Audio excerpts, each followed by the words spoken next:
was jolted awake about an hour ago, confused and disoriented. My heart was pounding and my sheets were soaked in sweat. Some slavering, malevolent horror was in the trailer with me, creeping up on me while I slept with poised claws and razor teeth. The absolute certainty of this coated my mouth with the metallic taste of fear, sour and dry and thick. I grabbed the baseball bat that lays behind my cot and tiptoed around the cramped darkness of my trailer, straining to hear over the keening of the wind outside and the pounding of my own heart. Of course, there was nothing here except my goldfish and yours truly, the sweaty guy in his underwear.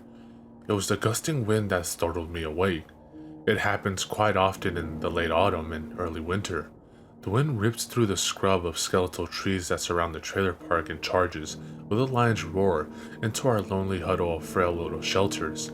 It gibbers and shrieks and pounds on our walls with fists of dead leaves and frozen grit.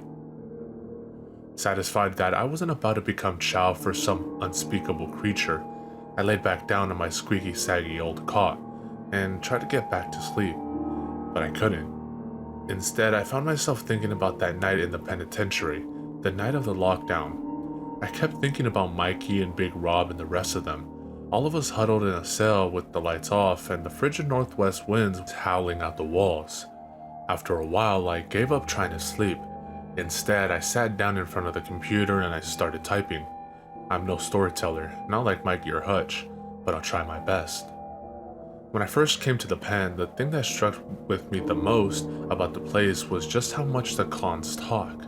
On the occasions when I'd served time in the county jail, there had been talk, sure, but it was terse and impersonal. When they're only serving a few months, I guess a lot of people feel the situation is too temporary to bother forging any ties with their fellow inmates. You'd play cards with your cellie, or you sit in the day room and watch TV in relative silence.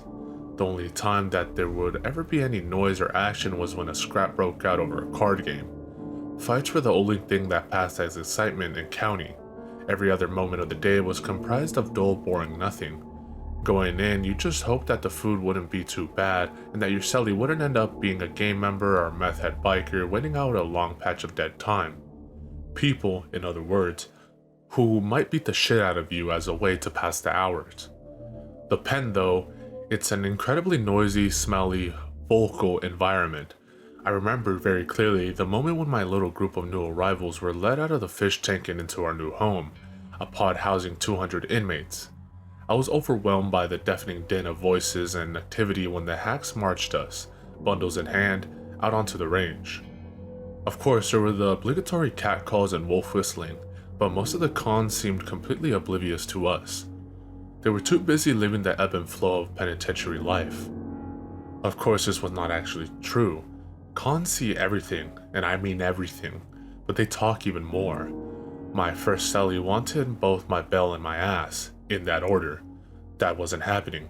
I hammered him in the mouth and it was on. The fight spilled out of the cell and into the corridor of the pod. He was a big, tough old bull, but I had him leaking and his confidence was shaken. Before the COs got to us, I managed to get the nasty old fuck face down onto the floor and was whamming away at the back of his head and neck like a jackhammer. Then the hacks got there and one of them laid a size 12 boot upside my skull. The kick knocked my brain clear over the moon. The world immediately went out of focus and it stayed that way for almost 12 hours. I spent the next 3 weeks in the hole for fighting, and when I got out, I was placed in a different pod. Word had got around that this fish wasn't exactly new and that I had a mean right cross. No one bothered to try and roll up on me in that yard that day. And when I sat down at chow with my new cellie and some of his boys, no one objected. I had been checked and I had passed the test. I wasn't a punk or a sissy. I could sit with the men. Yeah, it's a different world, the pen is. And it has wildly different rules. You couldn't fully understand unless you'd been there. It wasn't long before I settled into a routine. Up for head counts and chow, off to work in the laundry, chow, nap, workout, chow, and then the struggle to fill the dead hours between supper and lights out. There wasn't much to do. The cons played cards, betting with tobacco bales purchased from commissary and individual hand-rolled smokes. Some watched TV and others watched the wall. Some watched each other. Tensions were always high between the rival gangs. Dope fiends spiked what they liked to spike in the bathrooms. Daddies took their sugar boys into rented cells or the showers, and they got some ass pussy while a homeboy held watch for the cops. And there was, of course, a lot of talk. Talk of family back home, woman had and lost, of misdeeds proudly done. There were enough stories flying around that place to fill a library. My cellie was an old con named Mikey. He had originally been sentenced to 15 years for second-degree murder during a robbery, but he had gotten into so much trouble since landing in the pen that he'd managed to acquire an additional 10 years on top of that. Mikey was doing all day, and he'd made peace with that fact. A good cat, all in all, a straight shooter who didn't fuck with the spike. The thing is, he'd just kill about anyone if he got it into his head that he wanted to. In earlier years, Mikey had been a trigger man for the bikers. He'd been convicted for the murders of 6 people, and was a suspect in 16 others, and I can well imagine that a number of them had probably been friends of his, at one point or another. In certain circles, a good friend can become your murderer in a blink of an eye. That's the kind of people you do time with in maximum security. Mikey and his crew liked nothing better than to spend a Sunday evening crowded up in someone's cell, drinking Pruno and shooting the shit.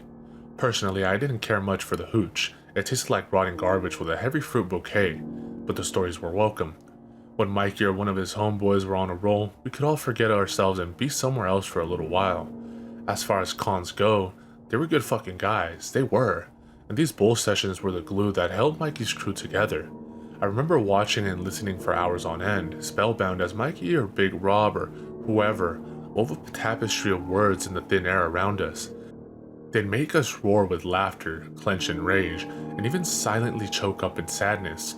Some of those guys could play a man's emotions like a violin with their storytelling. They were masters of the form. Most of the time, the stories were pretty coarse, which was to be expected. Look where they were coming from. And occasionally, they were downright fucking horrifying. But there's one in particular that I can remember word for word, quite literally. I can actually close my eyes and see Mikey and Rob, Hutch, and the rest of them sitting there in the cell that night, all of us bathed in a sickly red glow of the emergency lights and transfixed by what we were being told. This particular story likes to pop up in my head in the small dead hours of the night, when the harsh winds of drab old November lash and rock my rusty little trailer hard enough to wake me up, as they did tonight. Coincidentally, it was on a November night just like this when I heard this story. I was about a year into my 4-year sentence for armed robbery, and this was my second winter in the pen. I recall that the goddamn wind was cutting through the walls really badly that night, and the drafts were freezing our toes solid. There had been a murder that day and the whole pen was on lockdown. All 5 pods in the protective custody unit too. Big Rob Hutch was a man who had his ear to the ground, and he had known that the lockdown was imminent. We had just enough time to make preparations for what was coming. Happy for a chance to hang out and get fucked up, 7 of us quickly herded into a cell with our bedding, snacks from the commissary, and as much gear as we could get our hands on. I remember that we were all wrapped up in our thin, scratchy blankets like convict burritos. The blankets were gray and made of rough wool. Upon checking into the Razor Wire Inn, you were issued one and one only. In the winters, blankets were at a premium. Men would fight for them, sometimes even kill for them. Mikey and Big Rob were both sitting on the lower bunk. Coltrane and his kid Remy had the top one. I was freezing my ass on the floor along with Nick and Richie. The young pups had to sit on the floor. That's just the way it was. The old cons got to snuggle their asses into the relative comfort of the thin mattresses that covered the squeaky spring slats, and in Coltrane's case, the old con's bitch as well. We weren't complaining out loud about it though. We knew better than to do that. Big Rob was a trustee, and one of his duties was to mop the floors in the prison morgue. He was telling us what had happened when the coroner performed his autopsy on Stutters. Stutters was a junkie who had been suspected of ratting out various other cons to the cops in exchange for smack. He was the reason why the entire pen was on lockdown. He had been discovered in his bunk after lunch, dead as day-old dog shit and full of ragged holes. The shit was found in a toilet in the shower room. It had been made from plastic bags, heated to melting with a Bic, then compressed to form a sturdy, sharp little weapon. So I'm mopping up by where they keep the gurneys, and down the halls the doors open a bit, so I can see the doc leaning over Stutters on the table. He's humming and singing to himself like usual, and I'm smiling at how shitty his voice is, when all of a sudden the doc says, "Holy shit, would you look at that?" And then he starts gagging and retching. Then, get this, Then he actually screams. For real. He fucking screamed. And he yells, "Jesus Christ, it's all over my fucking arm." He runs out of the room and down the other hall, and I'm like, what the fuck is that all about? I heard him yelling for his assistants or whatever they are, the younger ones. They all come running back, and I heard one of the assistants say, "Oh, fuck, you gotta be kidding me." Then the smell hits me, from all the way down that long ass hallway, and it's putrid, boys. It smelled like a combination of rotting flesh and an old shit house in August. I had to grab my nose and run the fuck out of there. Worst thing I've ever smelled. Nick asked, "What was it from?" and shifted uncomfortably where he sat beside the toilet. He was a good bit younger than me. He'd just celebrated his 20th birthday a few months ago. It was his first time in, and he drew the short fucking straw. 15 years. 8 before he'd be considered for parole. His uncle, fortunately for Nick, was also serving time in the same facility. He was an upper echelon Hell's Angel who ruled both B-Pod and C-Pod with an iron fist. As a result, Nick was getting the easiest ride for a first-timer to the pen ever had. Coltrane and Mikey had personally welcomed the kid into the crew, as per the old man's order. He was fresh-faced and physically soft. I occasionally wonder if he'd ever really known just how bad it could have been for him in there.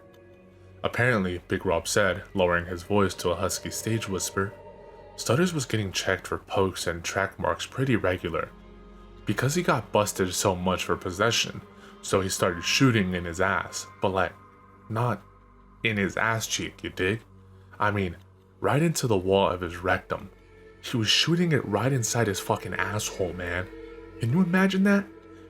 Pretty soon, he developed a fucking horrible abscess because of all the fecal bacteria and crap that was living up his old dirt road.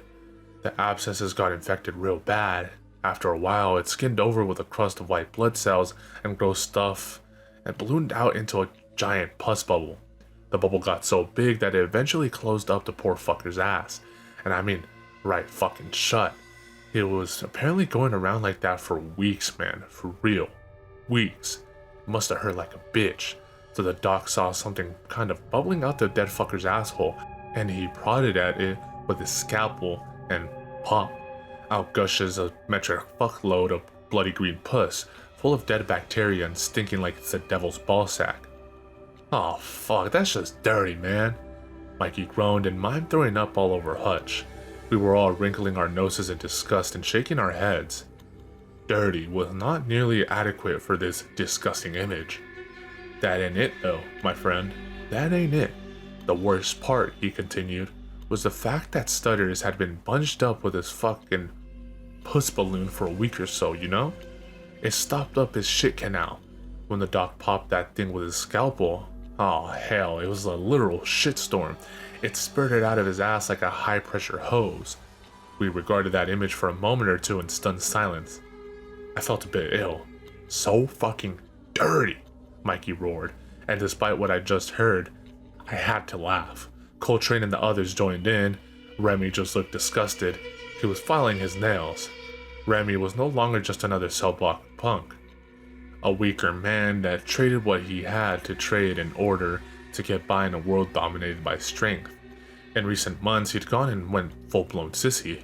After a year or so of enduring the subservient female role at the receiving end of Coltrane's hog leg, Coltrane was, in fact, the one who turned Remy out in the first place. He had finally stopped playing the part of a woman and was now living it. It was apparent that he started taking illicit female hormones, his arm hair had thinned out, and it seemed that he had recently grown the bare suggestion of breast beneath his orange jumpsuit.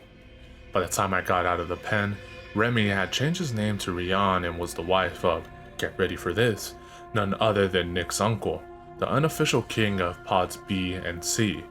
Rian was known for causing savage fights amongst inmates who were vying for his attention. That, incidentally, was exactly how Coltrane ended up earning an unexpected early parole, backdoor parole as they call it, because you don't leave through the front gate when you're dead. So the dog got shit on by a corpse, said Richie, in a slow and dreamy tone. It was pus-covered shit. That's fucked up. Man. Hey, do you think that happens a lot to him? Or, like, was that the first time? Richie had started some hydromorphone earlier, and now he was somewhere in the clouds, floating around with a stone grin on his face. Richie, that's just fucking... Mikey trailed off. Actually, that's a good question. Want some hooch, boys? I was just opening my mouth to say fuck no, and then there was a pop, and everything was dark. The cons began yelling and hooting all across the pod, both tiers on both sides. Big Rob yelled, "Shut up, you fucking idiots! It's just a blackout, for Christ's sake. Pipe the fuck down." And for a wonder, some of them actually did. The thing was, Big Rob Hutch was, well, just that. Big. He was as big as a buffalo. I was surprised that the lower bunk could support both Rob and Mikey, who was not exactly small himself. The emergency lights snapped on, soft and red and eerie. It made the common area of C-Pod look like a scene from an apocalyptic horror movie. We could see the guards standing there in the guard hut through the bulletproof glass, waiting to see how the cons were going to react to the power going out during a lockdown. Now, not only were we being sequestered into our cramped little cells for an indeterminable length of time, we had also been rendered unable to properly read a book, a number of the cons that could actually read, and did, or see your hand while playing cards, or even listen to the radio, for Christ's sake. The hack was a dark figure swathed in dim red, his body language alert and poised for action. I'm pretty sure it was Robson who was the boss on hut duty that night. Robson was a dead-eyed, square-jawed oaf without an ounce of empathy in his whole body, and he just so happened to have a 12-gauge shotgun on hand with a modified choke. I fervently hoped that no one would take it into their heads to start some serious shit, because if they did, there was a good chance we'd all regret it. There was a lot of hollering and door kicking around the pod, but it soon became apparent that the ruckus was just for show, and was half-hearted at best. We all silently thanked whoever might be listening that the emergency reaction team wasn't going to be called in. The ERT didn't fuck around. Kevlar suited and anonymous in their visored helmets, they'd march into the pod and indiscriminately barge into cell after cell, busting head and whapping out teeth with their batons. Hell, you might even get shot. And the ERT shoot to kill. Richie broke the silence. Man, I was getting real worried there for a minute. If the fucking goon squad busted in here and found all our shit, we'd be dicked. Richie was doing 6 years for selling pills, the sentence for a second-time loser. Oxycontin and hydrocodone were his chemicals of choice. Faced with the boredom of prison life, he'd started using the products he sold. He was a straight-up junkie by Christmas of that year. Mikey didn't care about using junk. Would even have a little snort here and there himself, but he didn't like addicts, not one bit. He cut Richie out of the crew. Addled by junk, plagued by debt, weak and alone, Richie ended up bunking with some fellas from the top tier across from us, the black tier. In a maximum security penitentiary, this has unpleasant connotations. Business might occur between the colored lines, but that's generally where any benign fraternization ends. You might not be racist when you're on the outside, but when you're on the inside, you don't have much choice. To be blunt, it's like this. If you're white, you stick with the whites. The black and the Hispanic cons don't want to be your buddy and vice versa. There are, for a variety of reasons, a large number of hostilities between the colored lines to stomp the shit out of you, or worse. When we got word that Richie had been seen walking, his face cast down up the stairs to that second tier, well, we knew. Richie had heavy debts, forced to either trade himself or die. Richie had chosen life. Jesus, I felt horrible for how it ended for Richie, I still do. His desperate last bid to cling to his wretched moral existence only prolonged the inevitable. He was dead within a month. One day after enduring his morning gang, something must have finally snapped in Richie's head. His will to live crumbled and fell. Richie stayed behind while his tormentors went down for morning chow, and he stuck a spike in his arm for the last time. High as a kite, Richie then hung himself from the corner post of the top bunk. He did it with a rope made of knotted together socks. I'm rambling now, aren't I? Sorry, I do that sometimes. You'll just have to bear with me, I guess. I'm not as good at this, not like Mikey or Hutch. I'm just a lonely guy who can't sleep some nights, when the shrieking wind could be mistaken for the wailing of lost souls, shaking and rattling the windows in their frames. Even though I was released from the pen 15 years ago, I can't shake the feeling that I'm somehow still inside. But I suppose that we're all imprisoned by something, on some level, aren't we? On a night like tonight, my prison is this rusty trailer. It's my pathetic, menial job, My divorce, my raw red-eye fury, unfocused and impotent. It's sorrow and regret. On nights like tonight, my prison is the past and my inability to leave it behind. So there we all were, sitting there in the weird red gloom and listening to all the yelling and bullshit slowly die down. Richie abruptly went on the nod. Nick balanced his shoe on his head. We all chuckled. Coltrane started talking about the hockey game that was about to start, then abruptly shut up. We were on lockdown with no electricity. There would be no hockey game that night, not for us. We passed a J around, and when that one was roached, we passed another one. Finally, Mikey spoke up and broke the silence. So, who's up for some Twilight Zone shit tonight? I got a good one for y'all. You remember the last time the power went out, Hutch? Hutch shot him a dark look, then did something very unusual. For a hardened con, he shuddered. You want to tell the boys that story? I don't know, man. Why not? Fuck, the lights are out and the winds are howling out there. Perfect time for it. Okay, fuck it. Let's do it. Big Rob cleared his throat and said, Okay, boys, it's time for a scary story. Crowd around the fucking campfire and grab a cup of this fine wine. It's more of a brandy, I think, Hutch. Mikey grinned and offered me some. Reluctantly, I accepted a styrofoam cup of the murky, eye-watering stuff and steeled myself to swallow it. I was feeling a bit happier now. I've always been a fan of spooky stories. His voice stern, Mikey growled, Okay, first things first. This shit is 100% true. Got it? We're not bullshitting about any of this. For real. So don't tell us that we're full of shit, or you can go have a fucking sleepover with that asshole over in the hack shack. Got it, Richie grunted, then flopped onto the floor. He was out of it.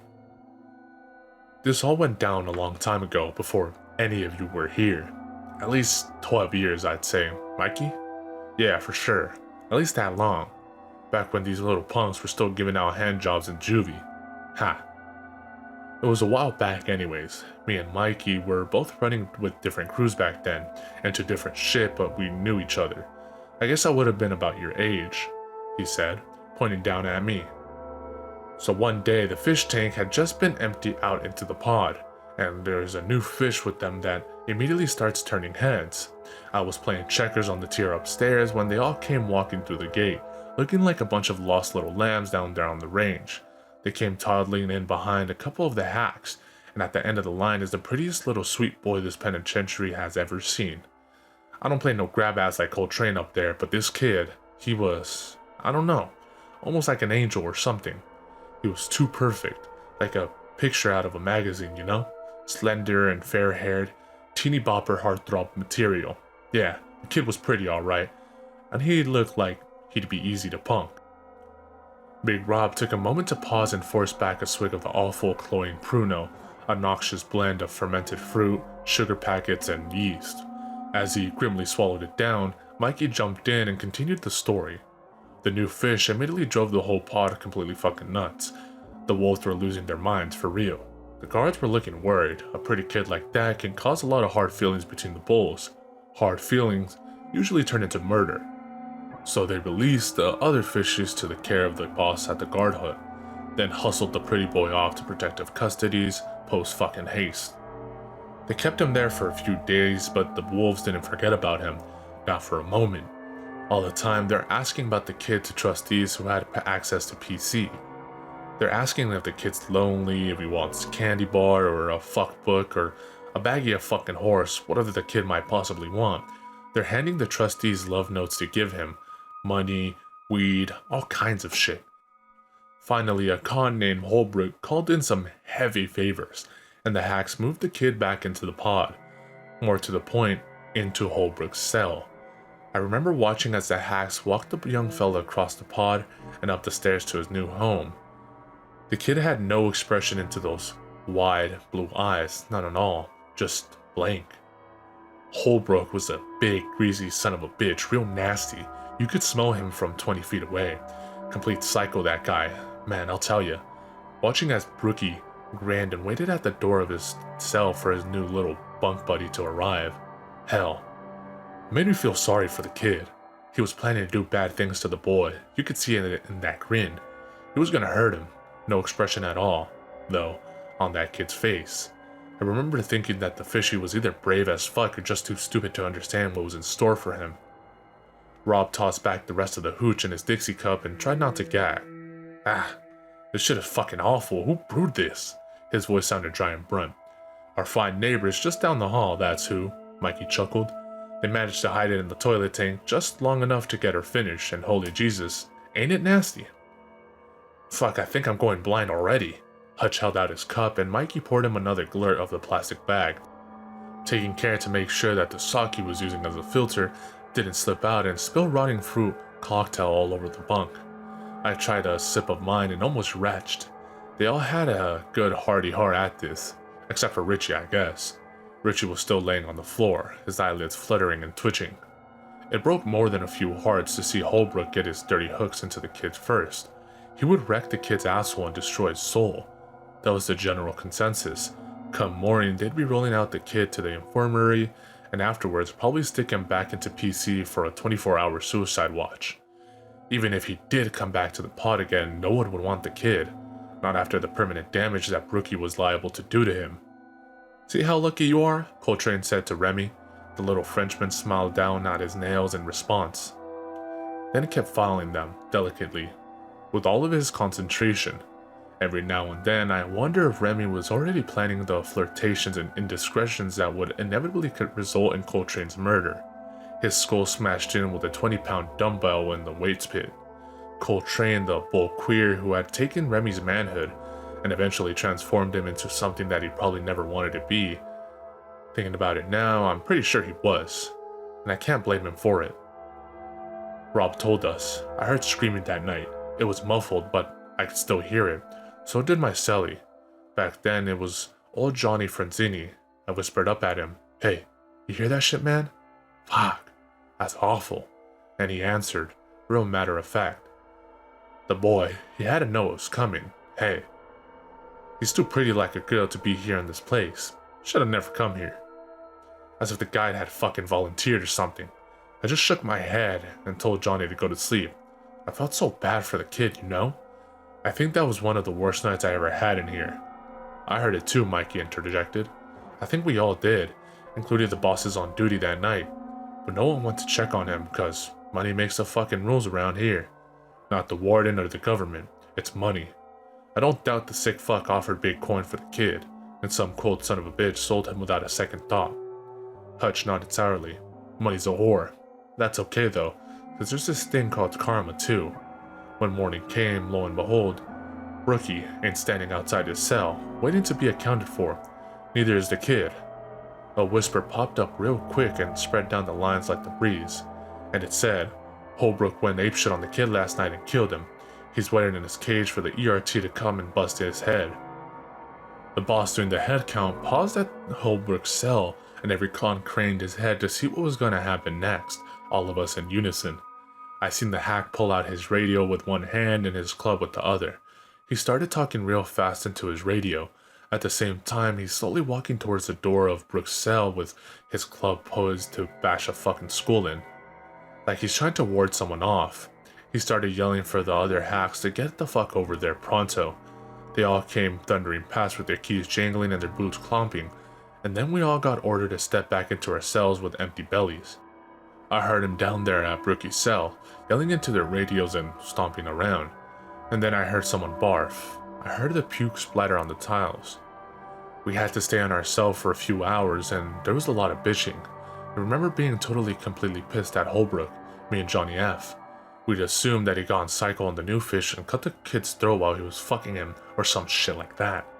But then some of the emergency response guys came past wheeling a gurney, and when they wheeled it past us, you could have knocked me flat with a pea shooter, because it was Holbrook strapped in there, not the kid.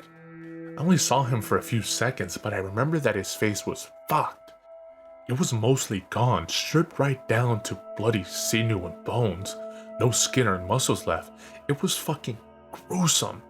I kinda gasped out loud, and even closed-mouthed, crooked-nosed old Johnny Franzini had to look twice and say, what the fuck?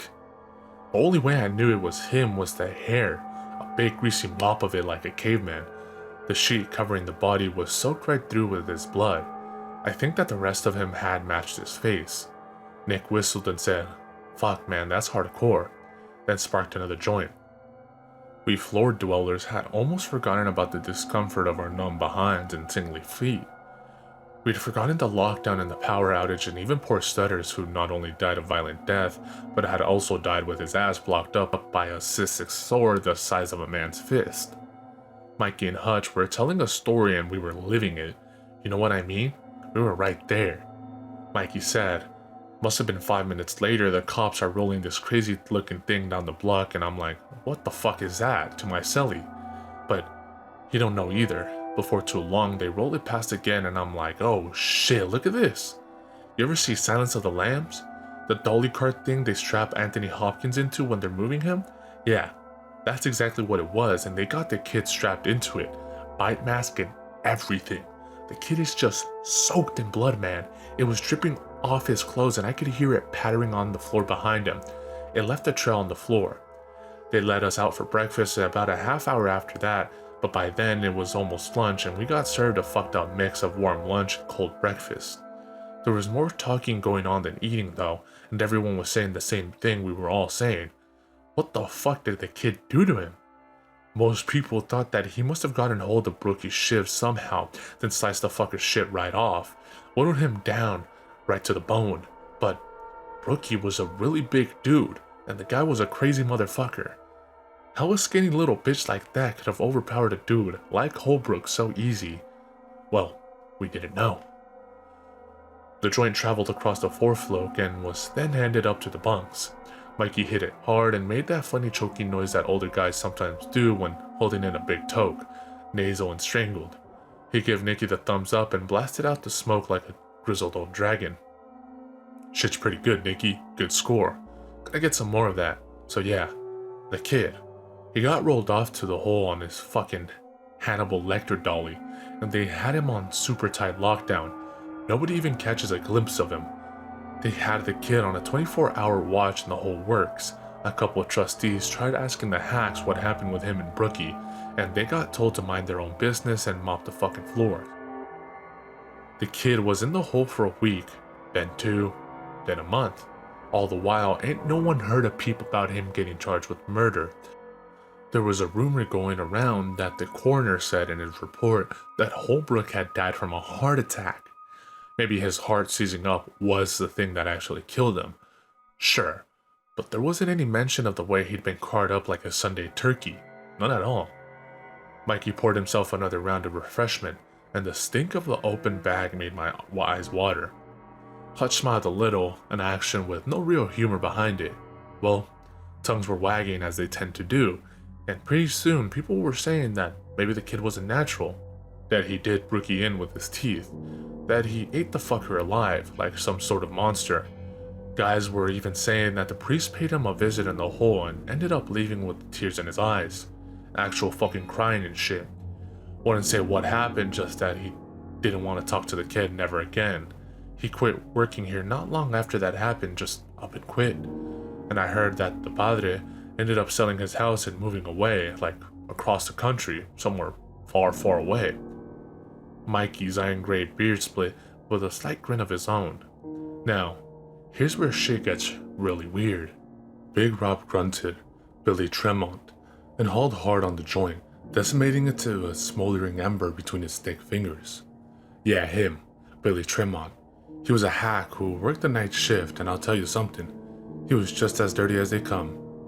Fucking guy wasn't just on the take, he was the take. You know what I'm saying? He was as much of a dirty gangster as any of the boys in here. He controlled what came into the pen and when and who got it and how much they got. The dude squeezed out whatever competition he had from other cops that were playing the game by any means available. He set them up to get fired, paid to have them shit kicked in by the bikers, you name it. He was a complete fucking asshole, but he was real good at getting you what you wanted for a price. Well, it's a fact that people love a mystery, especially because who ain't got fuck all to do with their time. A few guys pulled together some cash and they came to Billy, cause if anyone could find the answers to their question, Billy Tremont could. Billy laughed and tells them that he'd love to take their money, but he couldn't do what they were asking. He says, "The weird little bastard didn't have no file. As far as I can tell, I don't know who he was, why he came here, or where he came from. No one does, and that's the goddamn truth.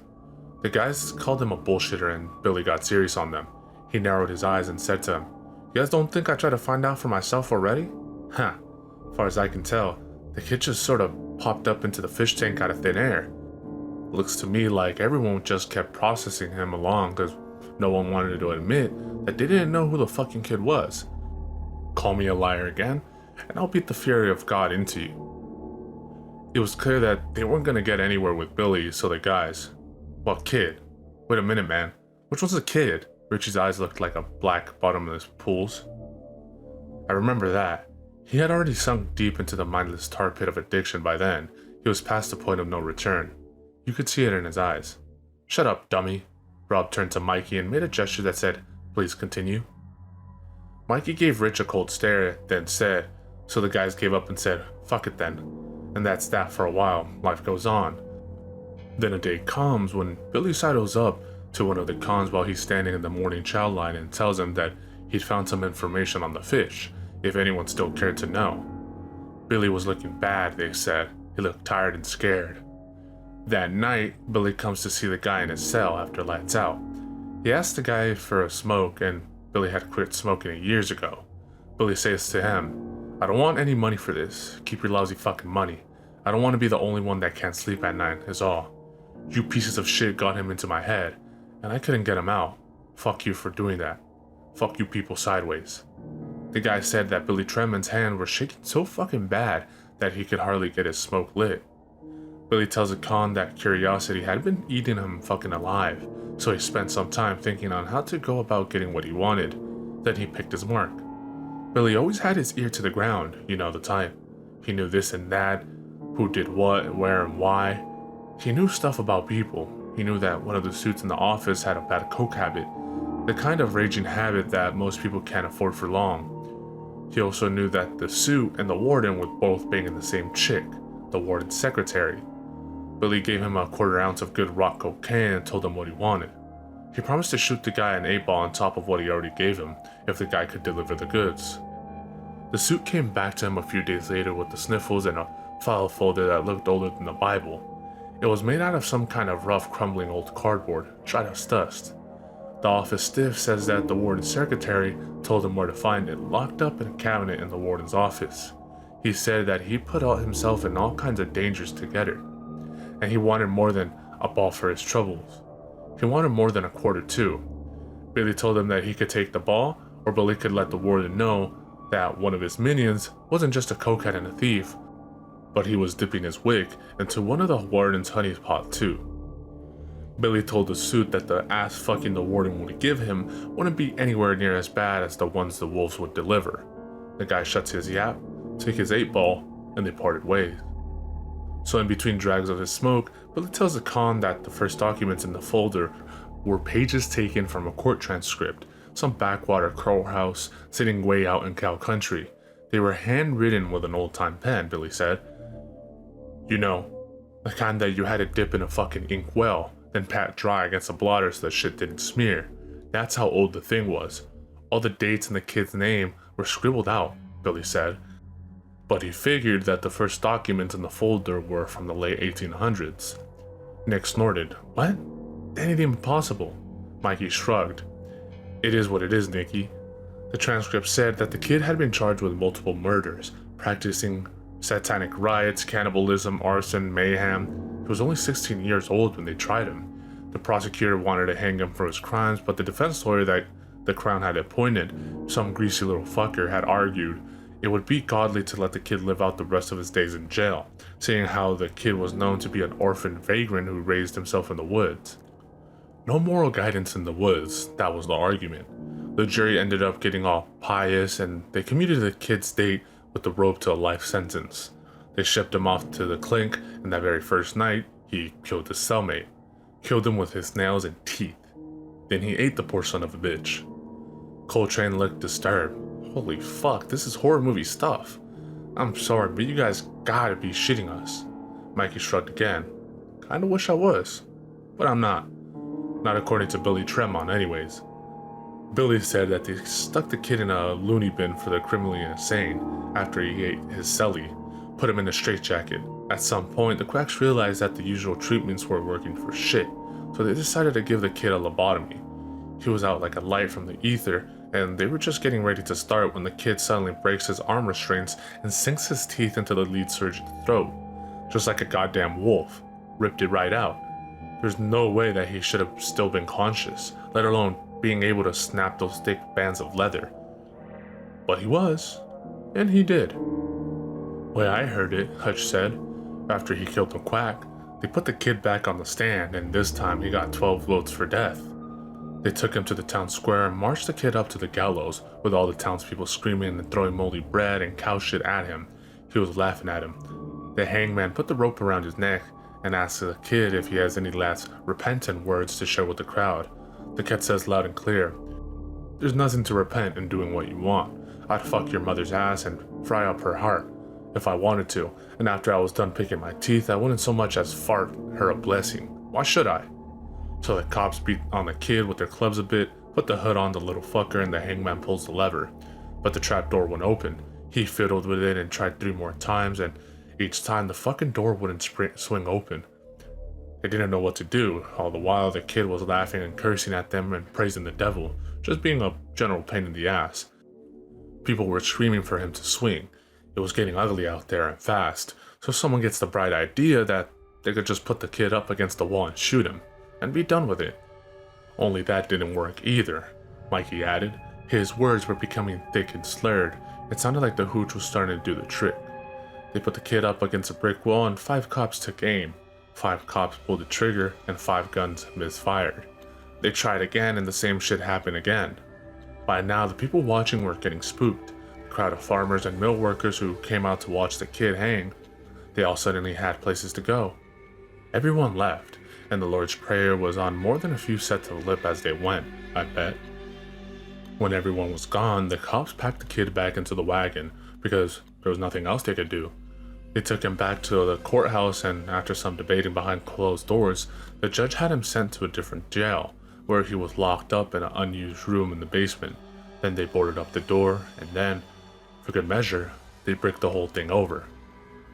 Richie attempted to focus his eyes at Mikey and asked, Can they really do that, man? Just put someone in a hole and break the fucker over?" Nick spoke up. His voice was hoarse. Maybe not these days, but we're talking back when a lot of people didn't even have a birth certificate. Sure, they could have done that. Who would ever know? He lit another joint and passed it. So what, man? They just let the crazy little fucker there to die?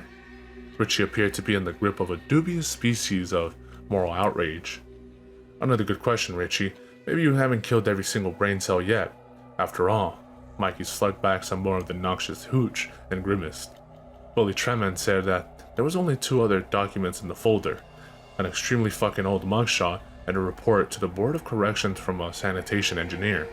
It was written sometimes in the 50s. He'd been down in the old basement of the very same prison where they walled up the kid. He was down there checking out the ship pipes. It didn't have fuck all to do with what he was looking for. But the engineer mentioned in his report that he'd found a bricked over doorway down there. Curiosity got the better of him, and he tore away the crumbling old brick with a crowbar, pried the boards off, and popped the door open. Do you know what he found? "A skeleton?" Richie muttered. He was struggling to keep his eyes from sliding shut. "No, nothing. That's what he found. When he forced the door open, the room was empty." We all took a few moments to digest this. And then Bulldog ate his gun. Don't forget about that. Hutch rumbled. He handed the J back over to Nicky. Nick curled his lip in disgust. "Who slobbered on this shit?" he demanded. "It's wet as fuck. Gross, man. Fucking gross." No one owned up to the deed. Nick started to bitch about it some more, and Hutch gave him that look, the one that said shut up immediately or regret it. Nick shut up. Mikey snickered. "Thank you kindly. Hutch and Nicky, come on, kiddo. Just pinch off the wet part and stop your bitching." Anyhow, that fucking prick Bulldog. He was one of the least loved hacks in the entire history of this joint. A real genuine, dyed-in-the-wool piece of shit. He was still a few years south of retiring when this all happened. Late 50s, I'd say. A huge, fat, red-faced motherfucker he was.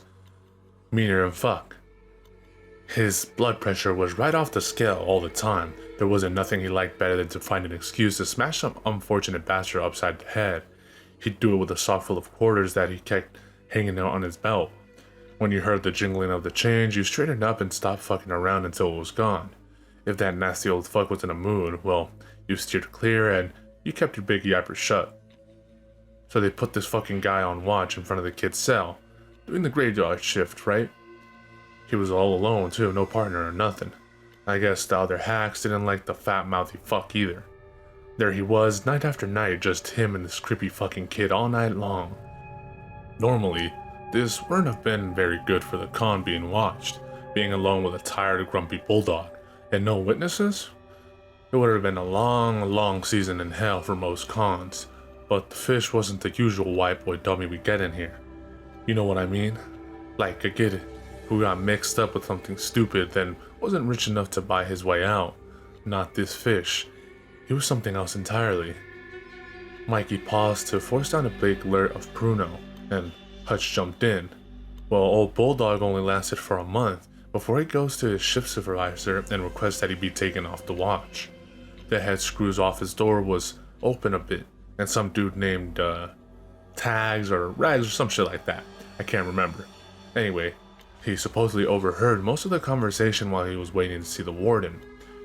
Why was he waiting to see the warden? Richie mumbled. As per usual with Richie, he wasn't really getting the main focus of the story. Fucking ratting on someone, right? Fucking goof. I hate those fuckers. Rats need to get hurt, bro. Fucking rats need to get... Jesus, Richie, go on the nod or something, would ya? You're a wisp of skin. Hutch looked dangerously displeased. Richie grinned a big, goony grin and whispered, "Fucking rats, though." Hutch frowned at him thunderously, then continued. So Tags or Rags or whatever here's Bulldog says that he wants off the watch. His boss asks him why and he won't say, just that he's tired and he doesn't like watching the kid. Boss asks if he wants a partner and Bulldog says no. He just wants off the goddamn watch and that's that. So the head screw huffs and puffs and blows him off. He gives Bulldog some shitty speech about not wanting to abruptly change everyone's schedule for one fucking guy. And how if he did do that, little Johnny wouldn't see his daddy up in the fucking stands at his next ball game and it would fuck him up for life. You know, guilting the fat prick. All that sort of thing. Then he tells Bulldog no and sends him on his way. So Bulldog went home and he drank most of the bottle of whiskey, then stuck his service pistol in his mouth and pulled the trigger. Nicky roached the allegedly slobbered on joint and blew out a tremendous lungful of smoke. There was no way that the smell of the dank wasn't rolling through the whole goddamn pod by then, but none of us were concerned about it. If everyone was behaving themselves, the COs would leave us to our vices in peace. The situation was volatile enough already. Mikey piped up and said, "It's a sad fucking thing, you know, when one of us strings ourselves up or gets his hands on a razor blade. No one gives a fuck. The hacks laugh at you because your bowels let go and you fucking shit yourself when you died. That's your obituary. Life goes on. No one gives you a second thought. But this asshole sticks a gun in his yapper and blows his brains out at the top of his head, and hell, suddenly he's a hero." There was even a big article in the local paper about how the stress of being a corrections officer causes depression and blah blah blah. Sensitive souls can't handle the gritty reality of working with drugged out ass fucking convicts. It was kind of laughable, really. Whoever wrote that article didn't know Bulldog personally, that's for sure. Hutch interjected, but the fucking newspaper didn't mention nothing about what actually drove the piggy to pull the trigger and ventilate his own skull. Fuck no. No mention of the kid at all. The kid was the warden's nasty little secret. Because they still didn't know who the fuck the kid was or where he came from, and one way or another, the creepy little bastard was making people dead. All they had to go on was an old court document that read like a horror book, a passing mention in a sanitation report, and a black and white picture of someone who looked like the kid but couldn't possibly be the kid. I was suddenly aware that I was getting a bit freaked out. In the soft red gloom stoned out of my tree, every word that Mikey and Hutch uttered seemed frighteningly plausible. I cleared my throat and announced, "I gotta tell you guys, this is a fucked up story. I'm getting creeped out down here." Hutch blinked down at me with inebriated surprise. "Shit, I forgot that you were even down there. Quiet little fucker, ain't he? More bubbly in your cup, my friend." I still hadn't managed to finish my first helping of the vile stuff. I shook my head and finished up Nikki's doobie instead. Mikey lapsed into silence, and we were silent with him, even Richie in the silence. Something dawned on me. I said, "Hey Mikey, when they brought the kid to a different jail and walled him up after they couldn't execute him, that was this place, wasn't it? When you guys first saw him, he wasn't a new fish at all. The kid was the oldest con in this entire joint." "This one's pretty smart, Mikey," Hutch said. "Compared to Richie, he's a fucking scholar. We should make him our treasurer or something. What'd you think?" "We ain't got nothing to treasure here, old man. Not in this fucking shithole." Mikey poured himself some another shot of the eye-watering concoction in the back. "Yeah, you got her, buddy." According to Billy Tremont, it was right underneath this very building. He let out a raspy sigh and hoisted aloft his Dixie cup of hooch. To Billy Tremont he said, "I sincerely hope God took it easy on you." "How'd he die?" Nick asked, and Mikey flashed that humorless smile again. Not long after Bulldog ate some lead, we woke up to the sound of gunshots in the middle of the night again. They found Billy Tremont's dead in the CO's locker room. His brains and bits of his skull were sliding down the wall beside his body like snails. The coroner declared that it was another suicide, but here's the thing. They found 5 chunks of lead embedded in the wall, all at chest height, and one in his brain. There was a full cup of coffee spilled on the floor beside him, and he still had a vacation request form clutched in his free hand.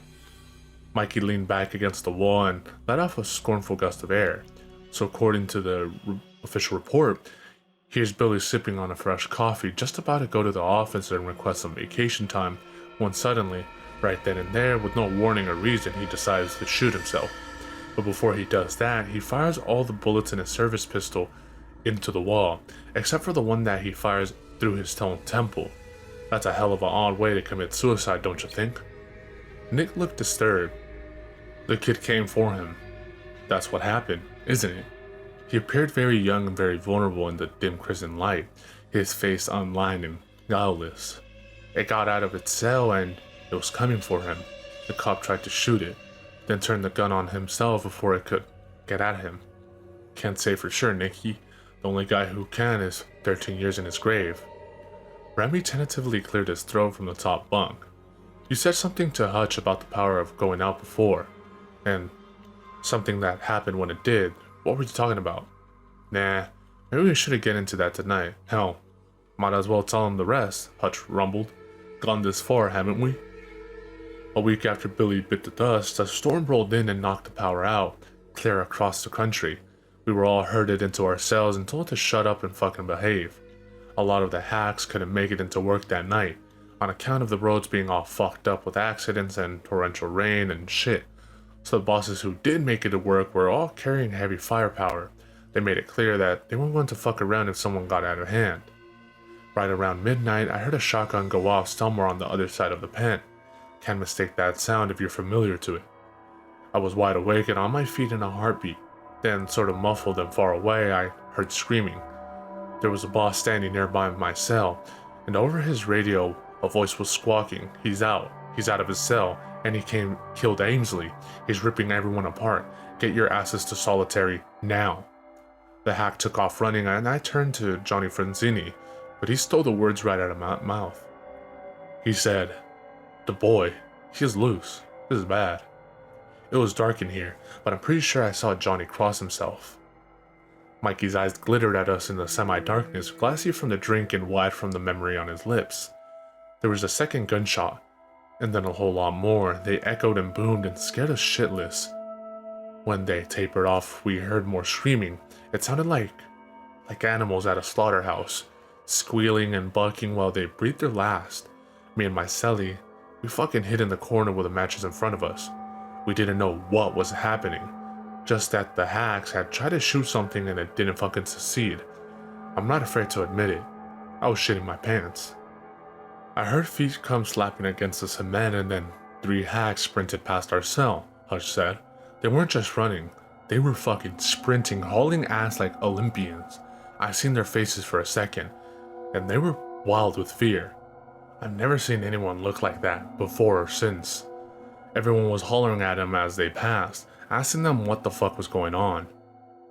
They didn't answer, didn't even hear us. They just ran on by and kept going. After a few minutes, a fourth guy comes along and he's limping real bad, using his rifle as a crutch. He got left behind, I guess. The hack was looking over his shoulder a lot and sort of jog hopping as fast as he could manage. He was leaving a trail of blood behind him. The hack's uniform was shredded and torn on one side of his body, flapping around like rags. I yelled at him, "Hey, what the fuck happened to you guys? What's going on?" And he stopped in front of our cell. I could see the guy a little better, and now I wish I hadn't. It was Ainsley. He wasn't dead after all, at least not yet.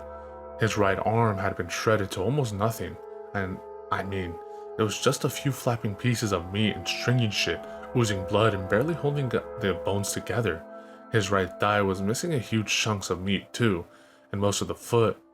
The guy's face was gray from blood loss. His eyes were like a doll's, like twin pieces of round, murky glass. He was in shock. He moved his mouth, trying to find some words, then said, "I think I'm dying," then started hopping again. There was a puddle of blood on the floor where he had stopped. "Okay, that's enough," Remy said, and his voice quavered a little. "I don't want to hear any more." "I don't remember asking if you did," Mikey rasped. Remy pursed his painted lips and was silent. Hutch continued. "I heard something else coming then. It sounded like something running on all fours, something with claws." I backed up against the wall as far away as I could go, and Johnny cowered down into his bunk with his blanket pulled around his face. It came in fast and ripped past my cell, just a fucking blur of arms and legs, and about 10 seconds later I hear Ainsley start wailing like a siren. It was awful. Those death screams, man. Nothing else can force a living creature to let out such an awful fucking sound. It took me a moment to understand that Ainsley wasn't just screaming, he was saying something. He was saying, "Mommy, it's eating me. Mommy, it's eating me." Then I realized that I was screaming right along with him, and so was Johnny. The whole pod was screaming.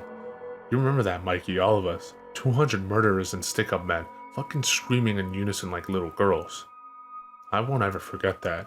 Not ever," Mikey said quietly.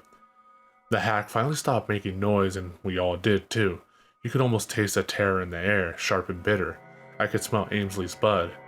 That coppery smell that gets in your throat and makes you want to retch. It was so quiet, silent as a tomb. You could have heard a pin drop, and then slowly, so slowly, a figure comes strolling into view on the range. It was the kid. He was red from head to toe, completely covered in blood and guts and shreds of that stuff that kept sliding off of him and dropping off the floor. He wandered right down the middle of the range, and he was carrying Ainsley's head by the hair, dangling beside his leg as he walked. I watched him as he passed by, and I didn't breathe. Not even once did I even fucking dare to breathe. The kid ambles on up to the hack shack, just as casual as could be, and puts Ainsley's severed head up on the ledge of the window. Then he walked out into the middle of the range, raised his arms, and pointed at all of us, each individual cell, like he was marking us, each and every one, marking us for death. When he was done, the kid walked back the way he came and he disappeared from view. That was the last anyone ever saw of him. He was just gone. There was a full minute of silence. Finally, I spoke up. "Why the fuck did I never hear anything about this before?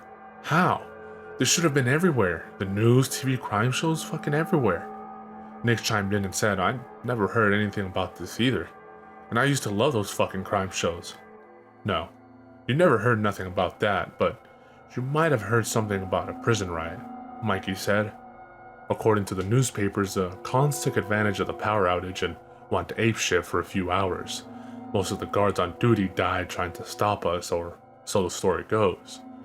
The government funded a swell new electronic locking system all because of what happened that night." I thought about this for a moment and said, "I don't know." "Well, don't you know, huh? I'll fucking tell you the rest, how's that?" Hutch glared down at me, and his narrow eyes slammed phantom punches into my face. I froze. The 3 hacks that we seen running for their lives, they ran right into the arms of the SWAT team, who'd just gone on the scenes with their guns drawn. The cops busted through the gate, and they found what was left of Ainsley first. They ignored our hollowing and followed the blood trail. They found the rest of them in the hallway that runs down the middle of the solitary, lying in a raw heap with the blood congealing in a pool beneath the bodies like gravy. All the cell doors had been ripped away from their hinges, and the cons inside had been torn to pieces. From what I heard, it took a crime scene cleanup crew 6 days to clean out that wing, and even after that, the cons and the hacks were finding dried up bits of flesh and bone for months on end. We told you what happened, and you could believe it or not, I don't give a fuck, and neither does Mikey. Ask around if you wanna, there's some long timers here that might wanna talk about it, if you give them something to loosen their lips. Once again, I don't give a fuck, this whole pod had nightmares for a long time. I'm probably gonna have them till the day I die. And I doubt I'm the only one. There's something within these fucking walls that looks human, but isn't. It's something that you don't want to meet, and believe me, you better hope you never fucking do. Hutch stopped talking then, and as the hour was late, and we were all pretty fucked up, the silence soon turned to sleep. I recall dreaming of a fair-haired young man who stood amongst us as we slept, silent as a shadow. His eyes were completely black in the feeble glow of the emergency lights, his expression vulpine and hungry. I remember that, in the dream, I was very afraid that the boy would sense that I was not actually asleep. If he discovered that I was awake, he'd devour me. I remember this quite clearly. We awoke early in the morning to the pitiful sounds of Junk Stick Richie dry heaving into the toilet. The lights were back on and the lockdown was over. Richie wasn't the only one who was feeling like shit that morning. We were all in pretty rough shape, especially us floor folk. Sleeping in a sitting position on cold concrete makes for a stiff, painful morning. None of us had much to say. We all sat and smoked and waited for the hacks to do the morning head count. I wondered if pounding hangovers weren't the only reason for that. I suspected that I wasn't the only one whose sleep had been disturbed by the fair-haired specter. A thing that should have ceased to walk the earth years before but had not. A thing with a terrible appetite. The cops finally came around and let us out of our cages. They pointedly did not perform the morning cell check. If they had, there simply wouldn't have been enough cells in solitary to confine all the rule breakers. We all trooped off to stand in the chow line, except Richie, who opted to stay behind and undoubtedly indulge in a snort or two. And that's pretty much where this story ends. Well, almost.